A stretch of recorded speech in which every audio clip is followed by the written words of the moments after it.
జూబ్లీహిల్స్ లో ప్రచారానికి కాంగ్రెస్ పార్టీ ముమ్మర ఏర్పాట్లు చేపట్టింది. నామినేషన్ల ప్రక్రియ ప్రారంభమవడంతో నేతలు ప్రచారాన్ని వేగవంతం చేసే పనిలో ఉన్నారు. అందులో భాగంగానే ఇవాల్టి నుంచి కాంగ్రెస్ ముఖ్య నేతలు, నియోజకవర్గ ఇన్ఛార్జి మంత్రులు ప్రచారంలో పాల్గొననున్నారు.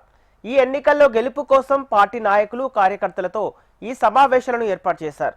ఎన్నికల్లో పార్టీ నాయకులు, కార్యకర్తల సమన్వయంతో ఎలా ముందుకు వెళ్లాలనే దానిపై ఈ సమావేశంలో నేతలు దిశానిర్దేశం చేయనున్నారు. ఈ సమావేశంలో PCCC chief Mahesh Kumar Goud, AICC incharge Meenakshi Natarajan, మంత్రులు పొన్నం ప్రభాకర్, వివేక్ తుమ్మల పాల్గొననున్నారు.